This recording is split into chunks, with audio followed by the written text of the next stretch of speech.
You are listening to Leaders and Legends, a podcast featuring some of Indiana's most fascinating men and women whose impact has shaped our state, our communities, and us.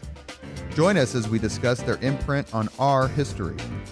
Leaders and Legends is brought to you by Veteran Strategies Incorporated, your local veteran business enterprise specializing in public relations, media relations, public outreach, crisis communications, and digital photography. My name is Robert Bayh, Principal of Veteran Strategies, former Deputy Chief of Staff to Mayor Greg Ballard, and Communications Director for the Indiana Republican Party. I'm honored to be your host for our discussion. You are listening to Leaders and Legends, a podcast presented by Veteran Strategies, a local veteran public relations enterprise, and sponsored by Girl Scouts of Central Indiana, Garmond Construction, the Crown Plaza Hotel and Grand Hall and Conference Center at Historic Union Station, the law firm of Bowes, McKinney, and Evans, and the Bowes Public Affairs Group, the McGinley's Golden Ace Inn, and McAllister Machinery, your friendly neighborhood Caterpillar dealer. That last one's always a little tough for me to say. Thank you for joining us on the Leaders and Legends podcast. Our guest today is Indiana Senator Todd Young, Senior Senator Todd Young, who is lifelong Hoosier and a graduate of the United States Naval Academy. We're, of course, very honored and thrilled to have him on. We're going to talk a lot of Army, Marine Corps smack today, but we'll do it respectfully. And we want to start with asking Senator Young how you're feeling about the current situation. It's obviously a time it's an unprecedented time of worry in many regards, and people bonding together to govern their own behavior for the greater good. We don't want to dwell on it, but you want to talk a little bit about your views of the current COVID crisis and what we're doing to handle it. Yes, unprecedented, aptly describes the current situation, Robert. It's a public health crisis meets economic crisis meets social and community sort of disruption. I think we're all looking forward to getting our sort of regular cadence and pattern of our lives back, but. Look, I think this is a time of great stress and strain for all Americans, but in particular, our frontline healthcare workers. So many individuals who went into this crisis already experiencing some of the things we're now hearing a lot about, we're now seeing a lot of the effects of. If you were lonely before the pandemic hit, you're probably really lonely right now. If you were feeling, ill before the pandemic, this is not a good time to be unwell. So you or loved ones may have succumbed to this wicked virus. And I think it's all, at the same time, though, made us all appreciate just how much we need one another.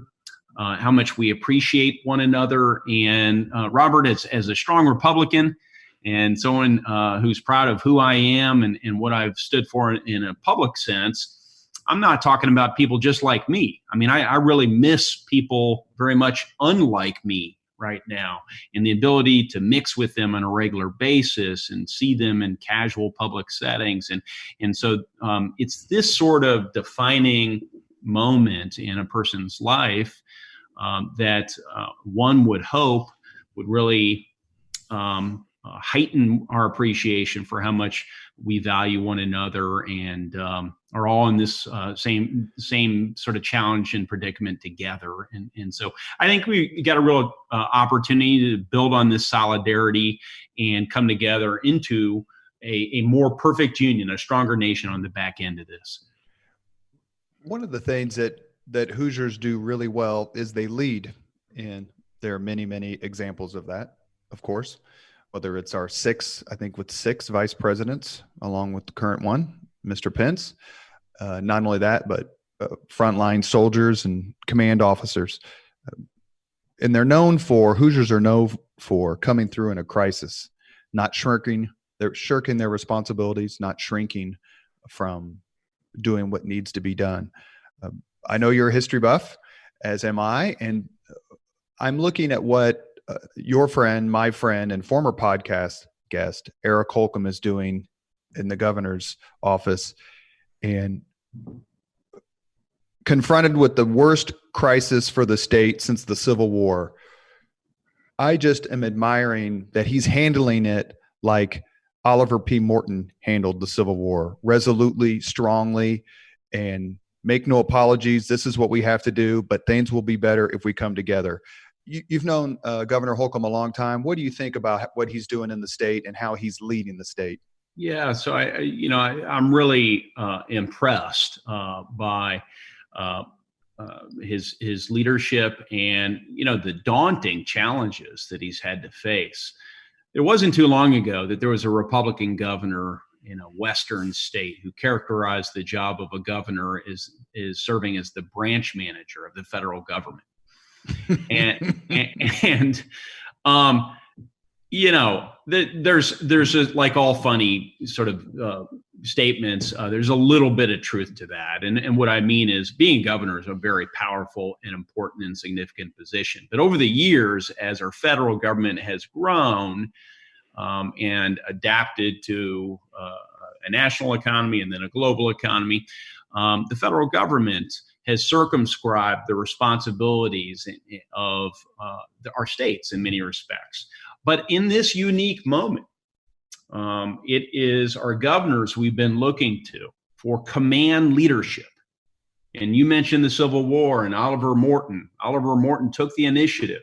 He wasn't able to assemble a state legislature, so he went out there and he raised money from the party chairman to continue the war effort because he had a deep conviction it was the right thing to do, and it was not without controversy. So similarly, Governor Holcomb has been leading in a difficult time. Henry Kissinger once said that the art of public leadership involves marching out in front of the parade, but not losing the parade behind you. And sometimes it's a difficult balance because we know that there are so many competing equities and interests and concerns people have, public health and the economy, and the governor is doing all he can with great integrity and principle to strike that balance, to maintain people's confidence, to bring the parade along.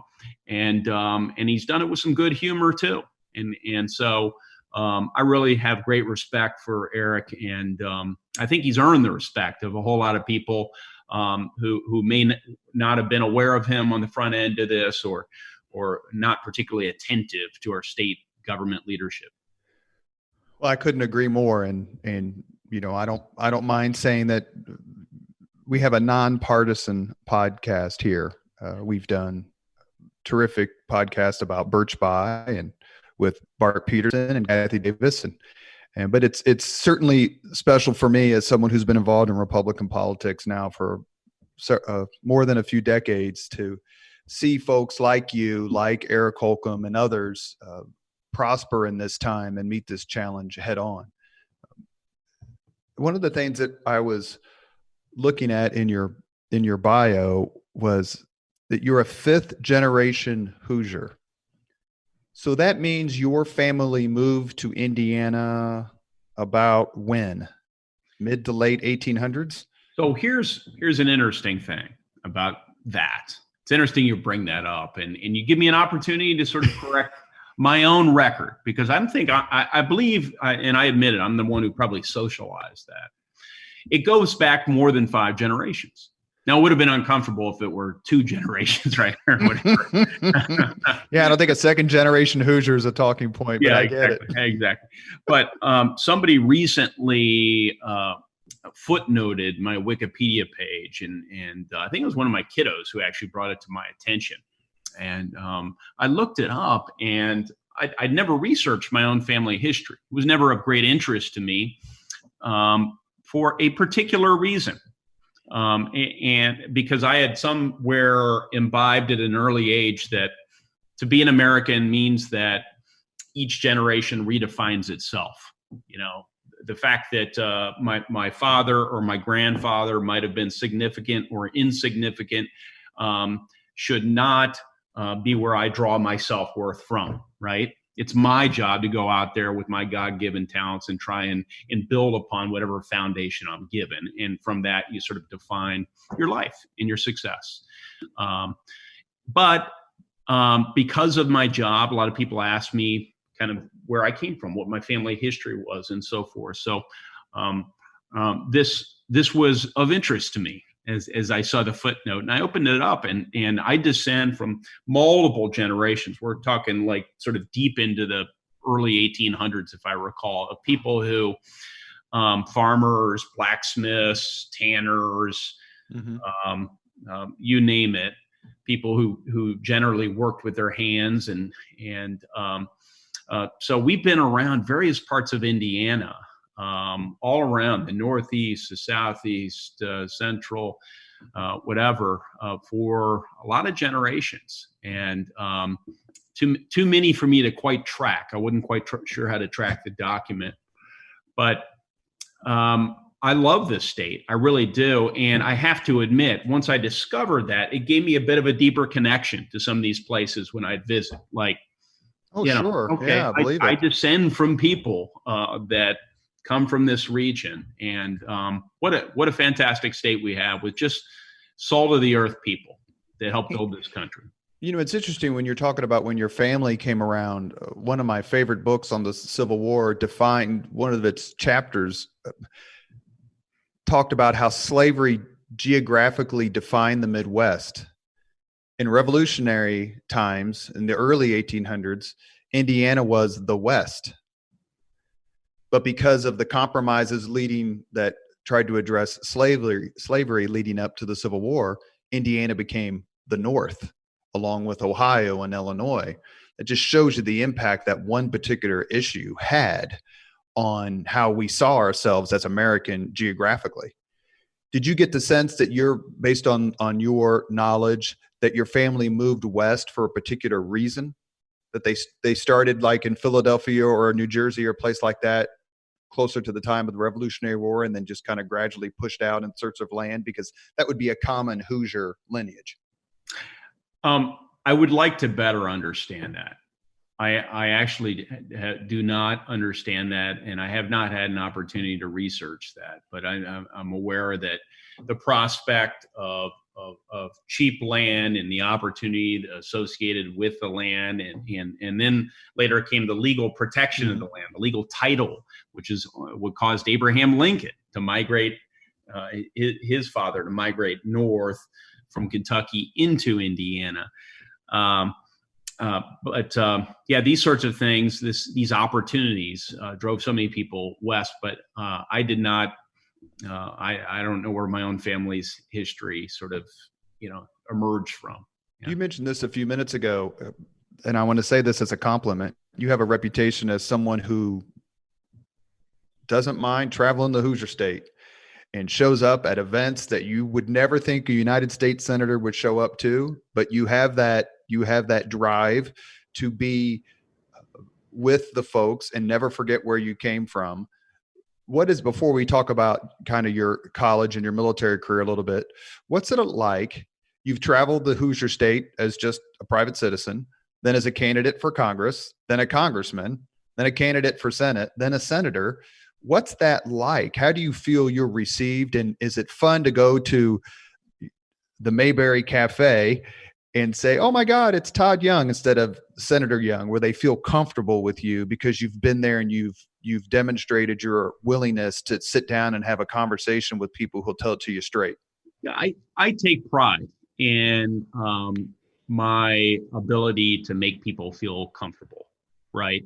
Yeah, I think, not everyone who approaches me knowing I'm a United States senator is initially comfortable, but I do feel like that I'm able to put people at ease. And I think there's a lot of that just comes from the family I grew up in. We were taught, like so many people in this great state, that it's a quintessentially American sentiment. No one is better than any other man or woman, and gosh darn it, that was instilled in me, and that's part of what drives me to do different things and set different goals and try to accomplish those goals. But it also carries into how I relate to others. I really don't think I'm any better than anybody else. I don't think that my title somehow gives me higher status than others. In fact, it's even common for someone at a local level of government to refer to my office as a higher office. And I bristle a bit against that. It's just a different office. It's a different responsibility. We're all important. We all have very essential roles to play in the society, whether it's government or whether it's the person who picks up my garbage. You talk about an important role in society. If I didn't show up for work for a couple of months straight, people might not notice for a while.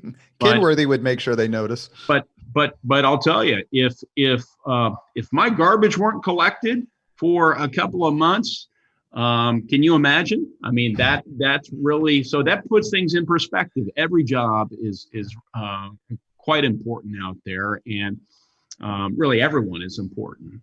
Yeah. And I want to say this because I'm gonna guess you're gonna agree 1,000%. The attitude that you just discussed with us is exactly the attitude of your predecessor, Dan Coates, former senator, 2-time senator, former congressman as well, and Army veteran, is probably the most approachable person I've ever met who held that office. You would be along that way. Governor Holcomb is very approachable. Of course, I worked for the ultimate everyman, former Marine Lieutenant Colonel Greg Ballard. But Dan Coates was as grounded as any politician, public official I ever met. How well did you get to know him? And did you kind of see how he interacted with folks and go, you know what, he's getting this right? So one of the things that I am impressed by, and not impressed in a normative, favorable or unfavorable way, but just like that I'm really struck by, is how, in my mind, the best leaders are people who don't try to pretend to be somebody else, who figure out how to be themselves and cultivate their own skills in furtherance of important values, shared values, right? And Dan Coates never put on any airs in his public capacity. He still doesn't to this day when I see him, I think that is one of the reasons he was so successful as a leader. That's one of the reasons people liked him so much as a U.S. senator and director of national intelligence, and one of the reasons why fellow senators trusted the guy. He was trustworthy. He was humble. He's friendly. He had a good sense of humor, but he wasn't a wise guy. He wasn't a blowhard. Now, there are some of my colleagues, frankly, that are hams and posture and preen, and there's an authenticity to it. That's just who they are, right? And they can pull it off because that's who they are. So there are different types of leadership. It was one of the things that I studied when I entered the Navy and then went into the Naval Academy. And you've heard I served in the Marines, right, Robert? I try not to tell anyone. Okay. All right. So I didn't know if you're going to bring it up, but yeah. There were certain subjects I was told by Kenworthy that weren't to be discussed. That was one of them. And your love of Game of Thrones. Yeah. Well, not everyone can get into the Marines, but so Robert, you're a great American. You are a great American soldier, and I've got great respect for it. So listen, in the military, one of the things that I did, you probably did as well, is you'd look at different leaders and say, what makes that leader effective? Their personality is so different. Their demeanor is so different than this other leader. And I'd try and draw traits from leaders that I thought were replicable that I thought maybe were consistent with my own sort of personality and amplify those. And I found that to be probably the best mode of training leaders, is just being around, immersed in a culture of leadership, right? Not trying to, in a book or in some sort of tutorial, learn how to be a typical type of leader. So just be true to yourself. So Dan Coates, he's a humble guy. He's kind of like a quintessential Midwesterner, right? Mm-hmm. Just what Hoosiers typically want in their leaders, whether it's business, government, nonprofit, whatever. And he brought that to bear, and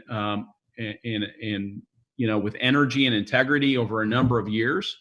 And Mayor Ballard did the same sort of thing. And there's just tons of examples out there. A lot of our chief executives of major companies like Eli Lilly, they come from that mold. Mm-hmm. All the way down to guys like my dad. Of course, I'm biased, but he ran a small business for years, probably a half dozen employees at their height. And it was a sales business. And my dad, slightly different personality than me, a bit more of a ham. I always felt like he was jealous of me at Lincoln dinners when I go around hugging people and get to go up there and say a few words. Dad was actually kind of jealous. And I was like, Dad, it's not as glamorous as it looks sometimes, but yeah. You are listening to Leaders and Legends, a podcast presented by Veteran Strategies, a local veteran public relations enterprise, and sponsored by Girl Scouts of Central Indiana, Garmond Construction with our friend Paul Okeson, the Crown Plaza Hotel, Grand Hall, and Conference Center with our friend Jim Dora Jr., the law firm of Bose, McKinney, and Evans, and the Bose Public Affairs Group, too many friends to mention, our East Siders, the McGinley's Golden Ace Inn, and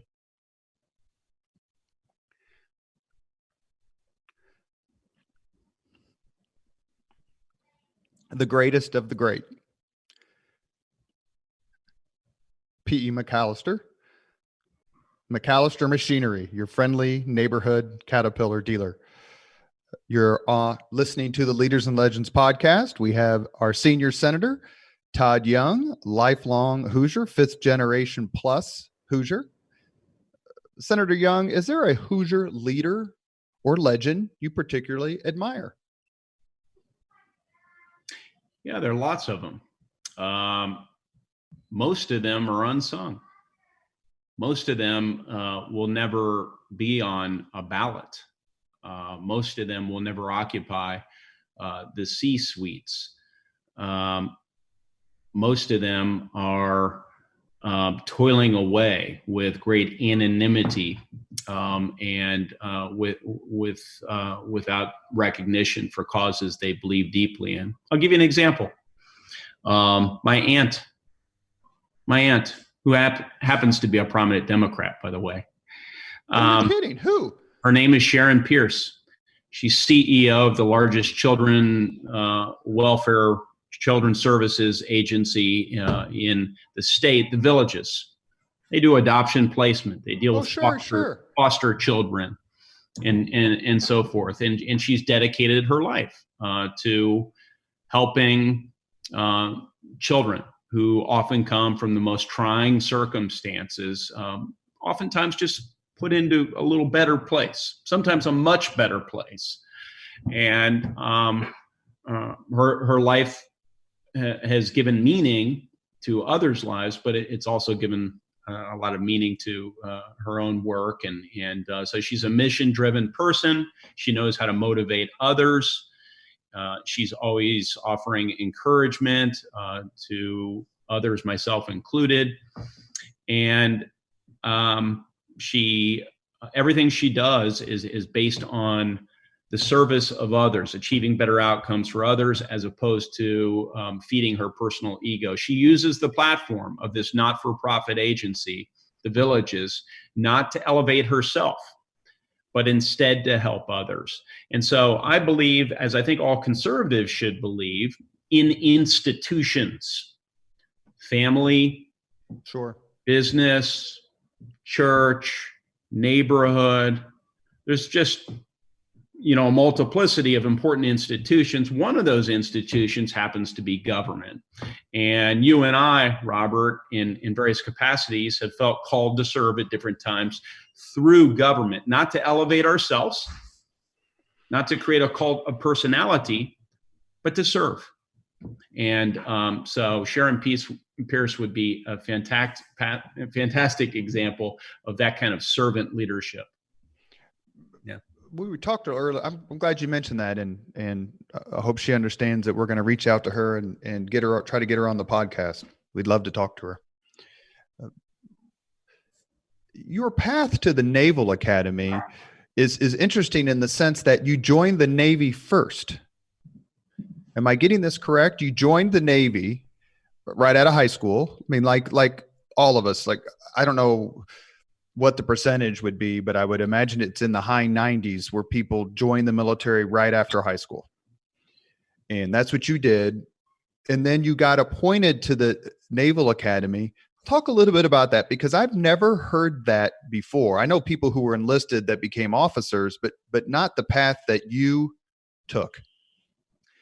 So it's actually a fairly high percentage of service academy graduates when I was going through the Naval Academy had some prior form of service or higher education.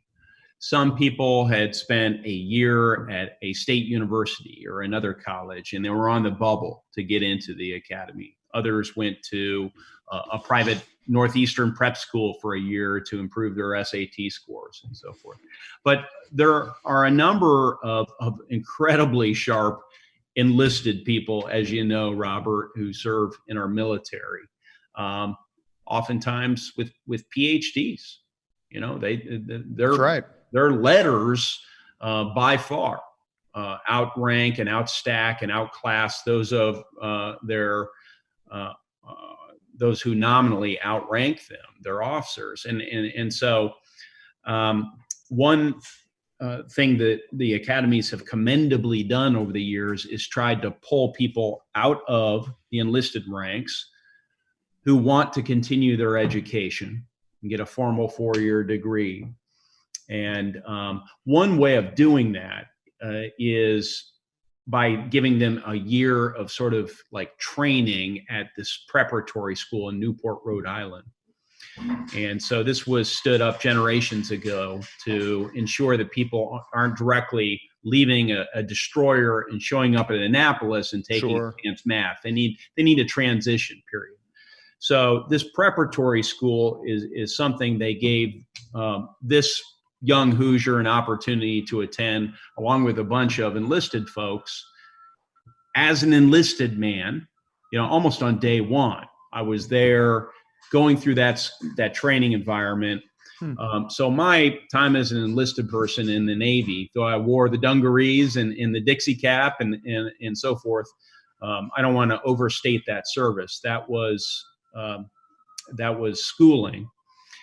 It was a fantastic experience. I mean, I was spending time around a lot of these sailors and some Marines who had a lot more life experiences than I did, right? And one of the things that people don't realize unless you've been in, I mean, you can obviously read about it, so I don't want to hyperbolize it too much, but my son did 2 tours in Afghanistan as a infantryman in the Army, first AD, Old Ironsides. And you and I, you've been very kind in mentioning his service to me when I would see you when he was overseas, and you would ask how he was doing. And it's very, very, very kind of you. But one of the things that folks don't realize about being in the military, even as a private or corporal, the lower of the ranks, you're in charge of multi-million-dollar equipment. Tens and tens of millions of dollars of taxpayer money is being entrusted to you on a daily basis, whether you're a tanker or an artilleryman or a drone operator or the list goes on and on. I get the sense that teaches you a bit of responsibility that maybe you don't get in the civilian world. Would you agree with that or no? I was awestruck by that. And in fact, I still see that in my day job today as well. In fact, I was recently visiting Saudi Arabia and the United Arab Emirates and Oman and some countries there in the Persian Gulf area. And I had an opportunity to take a hop in a helicopter out to one of our destroyers in the Persian Gulf during a very tense period between the United States and Iran as we were ratcheting up our pressure campaign. So I spent half a day on this destroyer, and I went to the bow of the ship where there's a massive, 60 cal, I think, machine gun. And that's used, if necessary, to shoot down an incoming corvette vessel that may be armed with all sorts of explosives and so sure. forth. And so there have been times when, according to the captain of the ship, that machine gun, which is manned by a seaman, a very young person, a few ranks up out of high school, had to make a decision with a loaded weapon whether or not to fire on this vessel. You could hear them speaking Farsi, I think, from the vessel. And to put that amount of responsibility in the hands of one individual, I think is just not fully appreciated, not fully understood by most people who see their classmates from high school go off and say, yeah, I'm joining the Navy. Well, do you have an idea how much responsibility your friend just might have? It's a big deal. Or the people who are dealing with the fighter planes coming back on the carriers. I mean, the list goes on and on. A really good friend of mine named John Duns was a year behind me at Howe. He did 6 years on a submarine. I mean, the equipment on these vessels is just worth an immense amount of money. And it's also concomitant with an immense amount of responsibility. And I've said this, I don't know anyone who has disagreed with this statement. And, growing up on the east side in Indianapolis, I couldn't name them all, but so many of my friends joined the military out of pride, out of necessity, whatever reason. Scott Kale, Leanne Wilhelm, DJ Waterman, Dean Johnson, John Duns, Pete Anderson. I honestly couldn't name them all. There are dozens of them. To a man, including the conversations I've had with people in politics who were in the service, Eric Holcomb, Richard Lugar, Greg Ballard, the best decision they ever made, joining the military. Best professional decision they ever made. To a man. No one has regretted it. They've all said, man, I'm so glad I did this. Would you agree that your decision to take that path, as opposed to going to a different university and taking a different path, that shaped you and changed you in ways that you could never have replicated any other way? Yeah. I mean, it's defined who I am as a person. I spent my last roughly year in the military, of all things, doing recruiting duty. And that's difficult duty, frankly. It was a lot more challenging than serving as an intelligence officer. And one of the things that I would say during the booming 90s economy to University of Chicago students or Northwestern students who I was trying to recruit into the U.S. military was prefer the hard. Put yourself through the crucible. I cannot explain to you exactly what sort of person you'll be on the back end of this experience, but I guarantee that the fire will make you a stronger person, right? And I believe that emotionally, physically, intellectually, and just the people you meet. I met the best people in the military. The esprit de corps, that of course sticks with you. So yes, it's something I'm not sure. I've heard someone say they regret serving their country, especially being prepared to put your life on the line for your country. I mean, that says, and then serving with others of the same mind, serving with others of the same mind. So it is, it's certainly a life-shaping experience. There's no doubt I wouldn't be doing what I'm doing now, but for that time in the military. And that stayed with me when I left the military, that desire to kind of serve in a public capacity. And is that something that crosses political lines? I mean, Yes. Democrats serve their country too. It's not just Republicans. And when you see Tammy Duckworth, or you meet a John Kerry, or you meet whomever who in the Senate or Congress, I mean, Indiana has got some terrific veterans who have served. Lugar, Coates, uh, the list, Baird, who's the 4th district guy, and many others. But is that something, when you see a Democrat and he was in the Marines or he joined the Naval Academy, it's like, okay, politics is politics, but let's go make fun of some Army guys? Absolutely. I mean, I think Andy Jacobs probably had that come out of his mouth many times. Let's go make fun of some Army guys. Oh, he was insufferable. So, yeah, look, I think it's quite, there are a lot of my colleagues who put country first, and they are comfortable putting partisanship aside in furtherance of really important national objectives. So I would never go so far as to suggest that in order to be a patriot, you have to serve in the military, right? Of course. Good point. But I do think that I think that there's a certain facility and ease that comes with just identifying a mission, setting aside your tribes, and saying, look, we all got to work together. You came from New Jersey, I came from Indiana, that person over there, they came from Arizona. We've never met one another. Here's the mission. We're going through the fire together. We're all in this together. Let's do the right thing. That just feels like the military spirit. Absolutely. Yeah.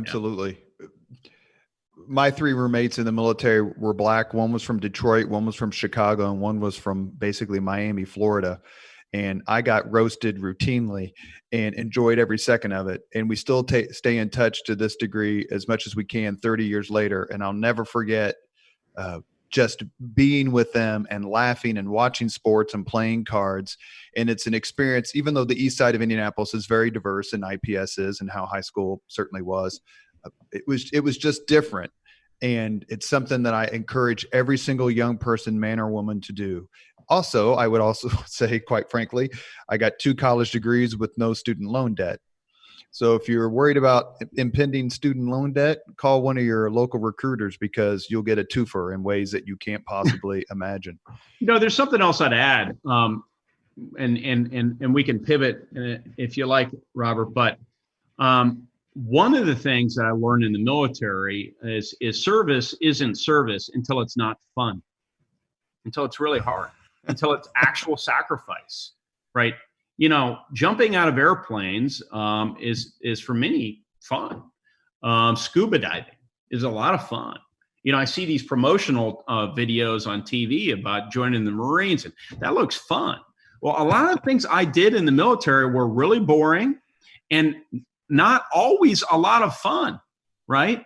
And so that's sacrifice. That's love of country. That's service, to be able to perform those responsibilities with the same amount of professionalism and competence and hard work as all the other more glamorous duties. One of my favorite statistics, I was the then Congressman candidate Mike Pence asked me to be the head of his Veteran Affairs Policy Committee when he was running for governor in 2012. And doing the research, so this statistic's old, but still valid, more valid because the number has grown. More than 2 million Americans volunteered for the military after 9/11, since 9/11. Those young men and women who volunteered, could be going to combat, could be going overseas. That is a remarkable testament to the American sense of service. It is. It is. And it gives you a sense of a couple of things. Let's go ancient for a second. There are martial virtues and there are dull virtues. Martial virtues, you think of the warrior virtues, the courage, right? The camaraderie, the adventure, the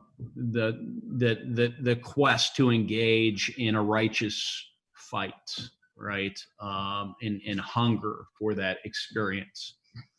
For many of us, it's easy to identify with that.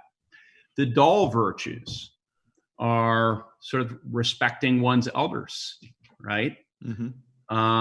Reverence for things that are either holy or sacred or just ought to be revered. Respect, personal integrity. These are dull virtues. These should be equally celebrated, right? And they're an equal sort of part for me of what the military experience is all about. And I think it's so commendable and encouraging to see people raise their hand and say, I want to be part of all of that. Yeah. Terrific. That's exactly. And you'll never, if you want diversity in your life, join the military, because you will meet all kinds of people. And it's something that Indiana, in its history, I think we still have the 4th largest National Guard in the country, and we're not even in the top half in population, or very close. It's typical of us. You attended the Naval Academy. You walked around. It's a beautiful place in Annapolis. Did you get a sense, or did you ever walk around from class to class, or when you were on duty, and go, John McCain was here, Chester Nimitz was here, and we could go on with the list of the heroes and the veterans and the Medal of Honor recipients who took classes where you took classes, and served duty where you served duty? I didn't do a lot of that. No. I was, fear is a great motivator. And I always thought, I still think my strengths are kind of arts and letters, words, writing, history, current events, these sorts of things. The Naval Academy is an engineering school. I mean, I studied electrical engineering, weapons systems engineering, rocket science. That was my worst class, by the way. Yeah. So can I say the Senate is not rocket science? Yeah, the Senate is not rocket science. And oh, by the way, rocket science is not brain surgery. All right. So anybody can figure it out. It just takes a whole lot of work. So this was a very tough experience for me. But it was, for me in particular, I would say, a real boost in my self-confidence for somebody who had to beg and claw their way into the Naval Academy. I drove all the way out to the Naval Academy after getting multiple, what were effectively brush-offs and rejection letters from the administration. Drove out there with my dad and showed up, and they said, "Who are you?" "I'm the guy who's been writing you, and I'm going to go to the Naval Academy." That's how the prep school came about, and so forth. Sure. And so I kind of, through initiative and a lot of good fortune, was able to finagle my way in. And it must have been a weak recruiting year too, but got in. And I had 4 good years there to work on my weaknesses, and ended up finishing top 20% of my class. But that's a huge confidence builder when you're surrounded by valedictorians and salutatorians and people who got into Harvard and Yale. And, I went to a good public school, but I was definitely not that caliber of student on day one. In fact, I was barely getting by.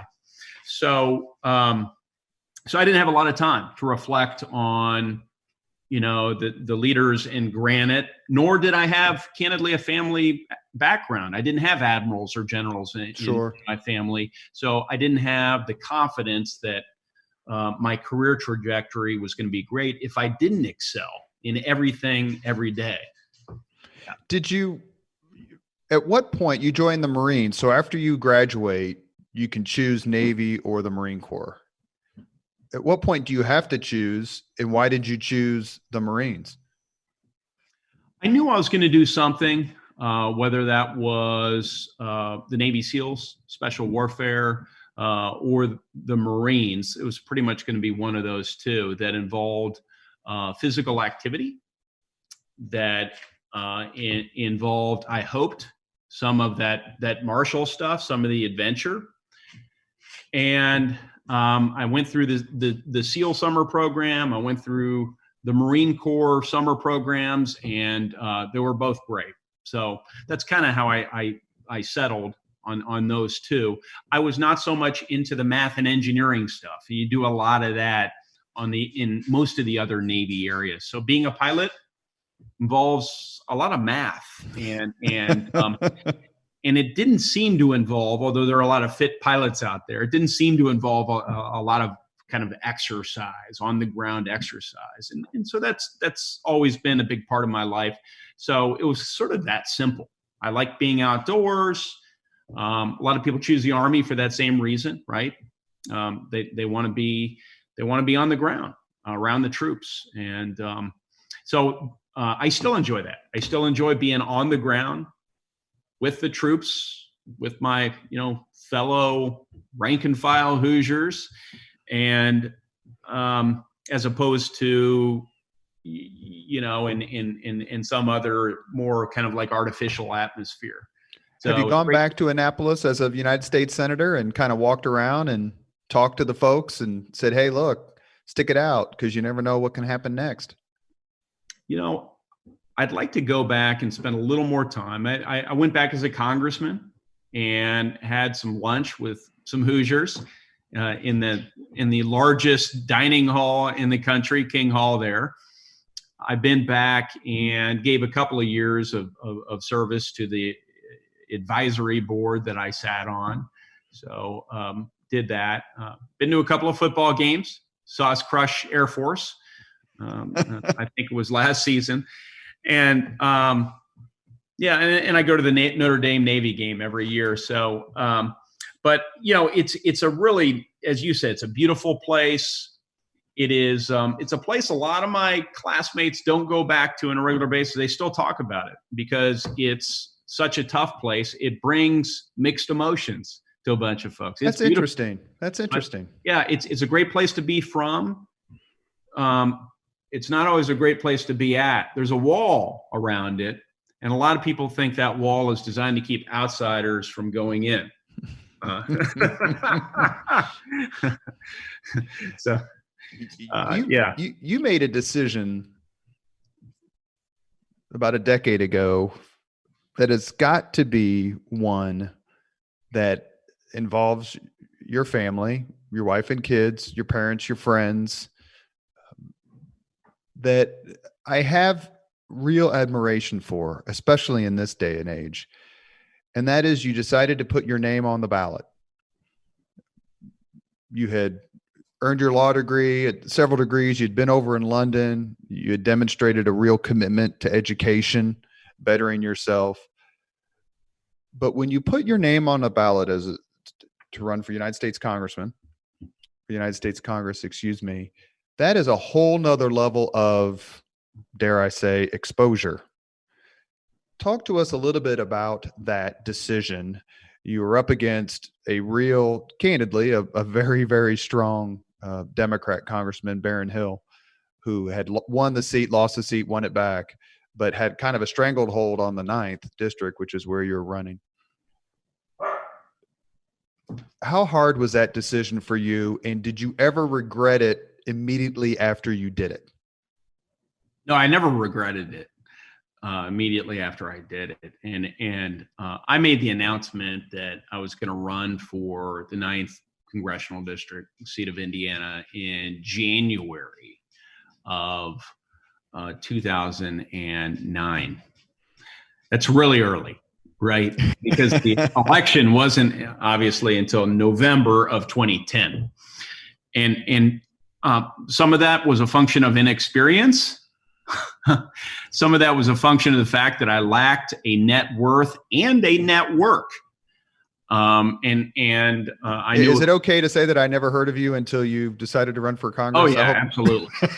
I was like, Todd Young. You mean Sadrill's not running again? Who are we going to get down in the 9th? And they said Todd Young, and I said, what's his background? And they said he was in the Marines, and I go, oh, okay, God. I started laughing. I'm like, the Marine Corps has the best brand in the world. They just do. I hate it, but they have the best brand in the world. And I said to myself, I'm like, it's going to take a veteran who's going to work his tail off to beat Baron Hill in the 9th.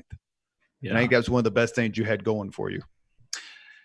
Yeah, I had the work ethic. And so because I began early in January of 2009, it gave me an opportunity to practice law, which is what I was doing for that fairly short period of my life, for about 2 years. But practice law out of my Jeep as I traveled around a district larger than the state of Connecticut. I can remember pulling my laptop out and file folders out in subways and doing a little law work, and then, calling some people, making some friends, seeing if they can bring some others in. So I just made friends for about 6 months to 8 months, and all around the district.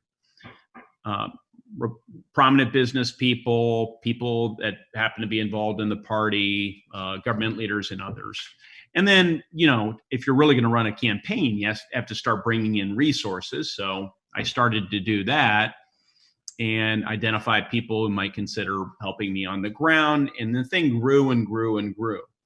And one of the traits that Napoleon most appreciated in his generals, do you know what it was, Robert? It was the most important quality in his generals. I would say audacity. Oh, that's a good guess, actually. I probably would have guessed something like that too. Napoleon famously told one of his generals came up to Napoleon one time and said, "I don't know where the enemy is. I don't know how many enemy there are." And Napoleon looked at him and said, "Attack him and find out." Well, I think you need audacity. So that's absolutely, and if you're going to really achieve anything remarkable or notable in life. But in this instance, it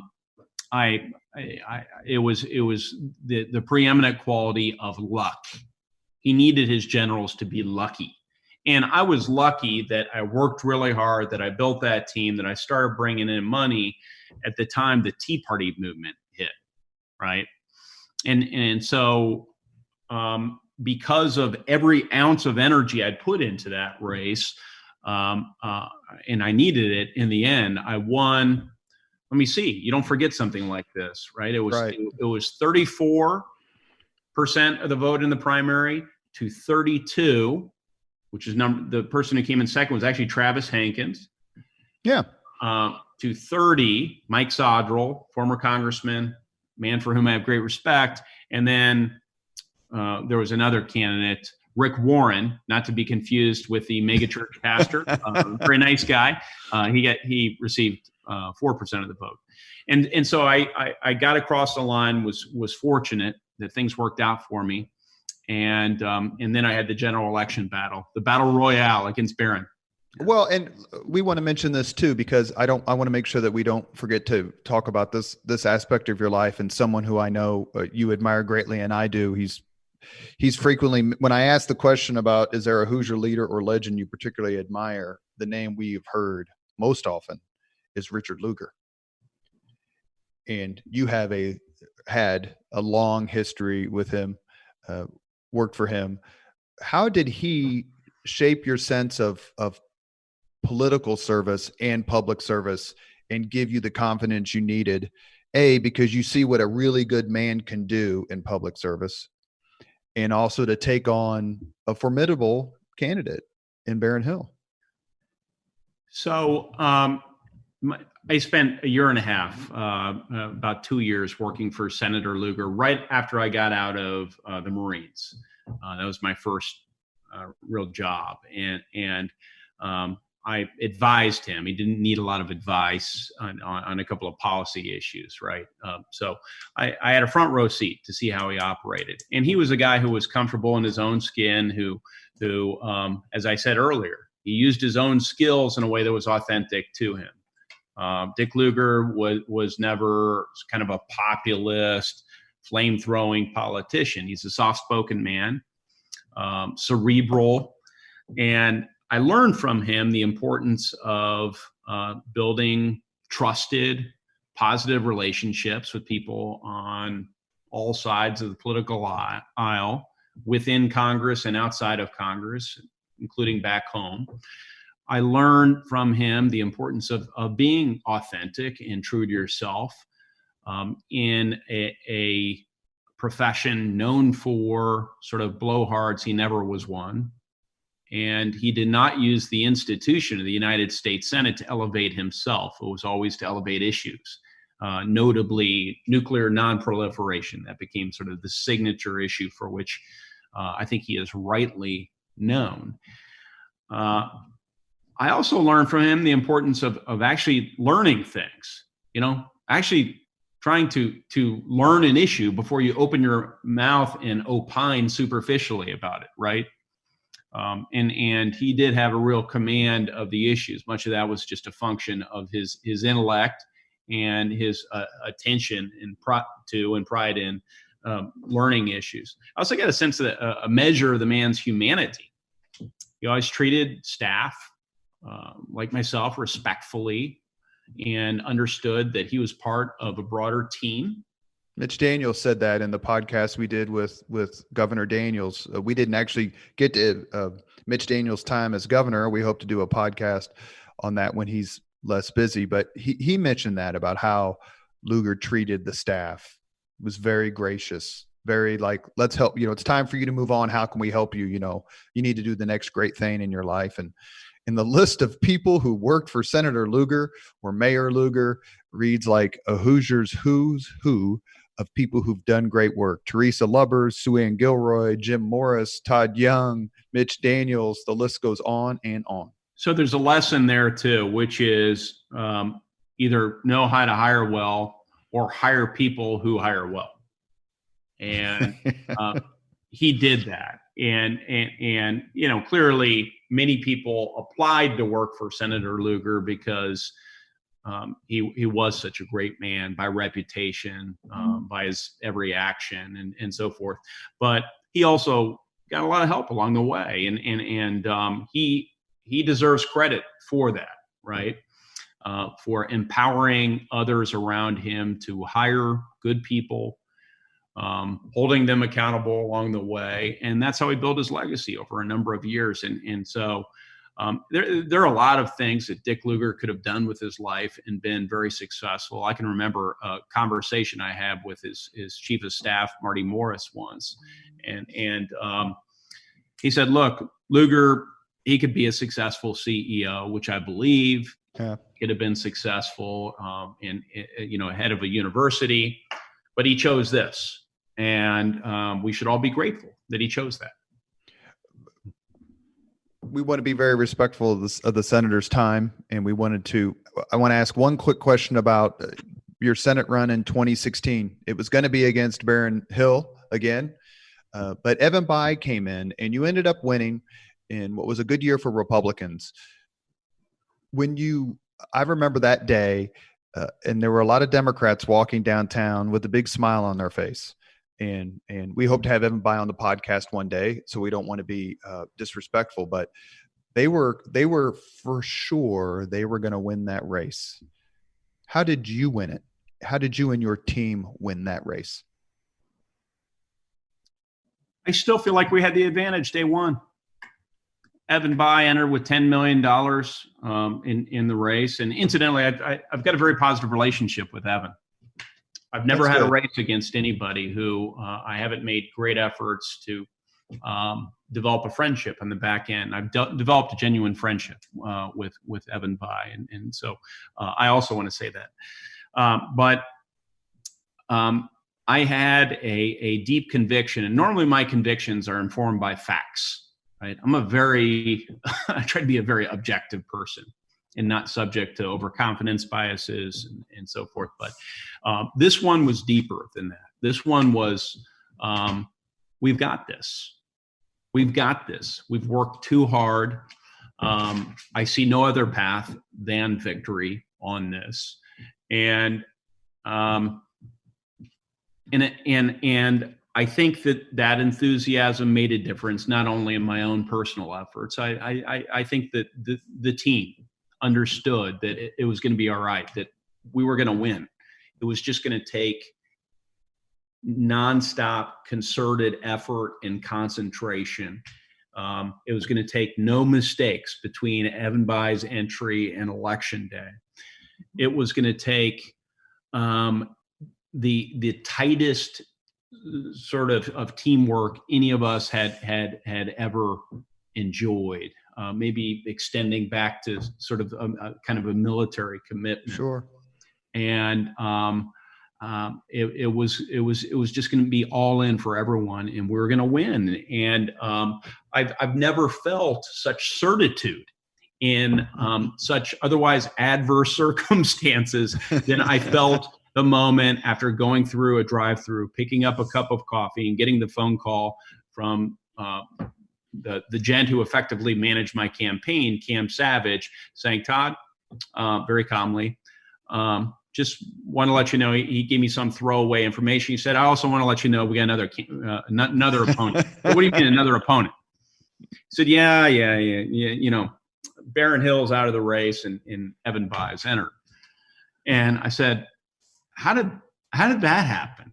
And he said, well, it's just, you know, it just did. And he's got $10 million and he was calm and I was calm. And I said, okay, we're going to win. I went right back to making fundraising calls, and we all set on a course of getting it done. So there's also a certain peace, I have to say, during times of sort of adversity like that. There was an expectation I was going to beat Barron Hill. I also have a positive relationship with Barron Hill, but I think that's you're exactly right. Yeah, there was an expectation. So there was therefore a pressure on me that I was going to blow it, right? I knew no one thought I was going to beat Evan Bayh, but I felt like I was going to beat Evan Bayh. So suddenly, it's like playing sports when you're loose, right? The ball starts going in a lot more, right? And so I was loose. I'm like, hey, I got this thing. No one thinks I've got it. And this is an opportunity to do something that is incredibly impactful. The control of the United States Senate, we have to assume, is going to come down to this race. And we operated under that assumption. Well, with Jay Kenworthy and Trevor Foudy and Cam Savage and my former boss, Kevin Ober, and all the people who helped you, you were in very, very good hands. And no one can say that Todd Young took on the Washington Generals to get where he was or to win office, to beat Barron Hill in Congress in the 9th when he did, and then to beat Evan Bayh, who is one of the very few people to win statewide in Indiana 4 times, is a murderer's row, with all due respect, of opponents. Let's get quickly to the 5 questions when we let you go, because I know you have other things going on. I will quickly say you are listening to Leaders and Legends, a podcast presented by Veteran Strategies, a local veteran public relations enterprise, and sponsored by Girl Scouts of Central Indiana. That's our friends Danielle Shockey and Garmon Construction, the Crown Plaza Hotel and Grand Hall and Conference Center at Historic Union Station, the law firm of Bose, McKinney & Evans, and the Bose Public Affairs Group, the McGinley's Golden Ace Inn, and McAllister Machinery, your friendly neighborhood Caterpillar dealer. We ask the same 5 questions of every guest. So, Todd, number 1, what was your first job? Well, you've probably heard this in promotional videos and so forth, but it is indeed the case. You know, like a lot of kiddos, I mowed lawns, I took care of dogs, I did all kinds of things like that. But probably the first, the biggest job I had was my dad had an office building, and he only operated in a small part of it. He'd rent the rest of it out to others. And this was back in the day. I was in early days of junior high school, 6th grade, 7th grade or something. And it was a lot cheaper to pay your son to be janitor of this big old office building. It's actually in the Broderpool area now. It's right across from the old Burger Chef. So John Mutz, remember the very location, being the owner of that Burger Chef. But it would take me hours and hours to clean those ashtrays and toilets and that kind of stuff. And it gave me a great respect for what people who work with their hands do, right? It was hard work. It wasn't fun work. I wasn't paid much money. I took a little bit of satisfaction on the back end. As I got older, though, I really appreciated what people who did that sort of work and who do that sort of work just so how hard it is, and for people who do that work well, it just gives me an incredible appreciation for them and their character. So that was my first job. And you might say being a janitor and cleaning toilets is pretty good training to be a U.S. Senator. Lots of messes in Yeah, both places. exactly. Yeah. Second question, what was your first concert? It was at Deer Creek. Remember that? It's gone through many iterations since. It's been Klipsch and all the other stuff. But Deer Creek Music Center in Noblesville, when nothing else was around there, it was a Steve Miller band. Hey, that's not bad. No, it's not bad. I invited a young lady. I still remember this. Invited a young lady to go out with me to the concert. She had some other commitment, and so I invited my best friend to come along, and he and I had a great time. Yeah. Your fellow Marine Greg Ballard's first concert when he was at IU was Sly and the Family Stone. Oh, wow. Number 3, if you could suggest any book for someone to read, which book would you recommend? You know, this one might for some people be a little boring, but it's short and it's really accessible. It's called Economics in One Lesson by Henry Hazlitt. I mean, it takes very, very little time to read, and you go through it and you have a much better appreciation for the world of economics than a lot of people who get master's degree in the subject. Number 4. I'll leave aside the fact that the Marine is recommending a short book that's easy to read. It's written in crayon too. Number 4, if you could witness any event in history, be there as it happens, which event would you choose?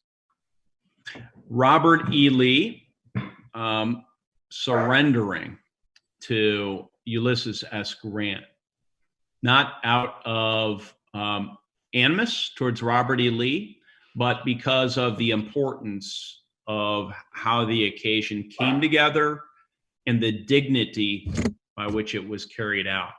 Robert E. Lee went into that looking at all of the other sort of rebel leaders throughout history. And typically they had lost their heads.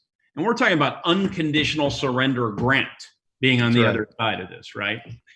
But Robert E. Lee decided that the nation had had enough. And I think that for all of his other flaws and for the flaw of his cause more broadly, retrospectively, he does deserve credit for that. And U.S. Grant deserves credit for allowing a measure of face to be saved by the South. You know, it's quite plausible. And there's a book out there by Jay Winnick. It's terrific. April 1865, walking terrific. Through all of this, right? Mm-hmm. But that war could have very easily turned into, you know, what we now call terrorist warfare or unconditional warfare. It could have gone on for really generations of unconventional warfare. Instead, it came to an end because of the ritual and because of leadership and the mutual respect that those military leaders showed one another. So to be there in that room, in that living room where the war ended would have been absolutely fascinating in Appomattox Courthouse. When Mr. Chris Spangle interviewed me for this podcast and he asked me this question, that was the event I chose for every single one of the reasons that you just described, because some of Lee's officers wanted them to hide in the hills and carry on the war, and Lee said no. And Grant showed such magnanimity when it came to what was the bloodiest war in our history. But he said after people started cheering when when Lee left, Grant told his officers to stop the cheering because the rebels are our countrymen again. And that's the exact right sentiment that needed to be expressed. Perfect answer. Last question. If you could have dinner with anyone living today, 2 hours off the record, whom would you choose? I get to have dinner in my job with some remarkable people. The CEOs of multinational companies. I had lunch not too long ago with Bill Gates. It was unguarded.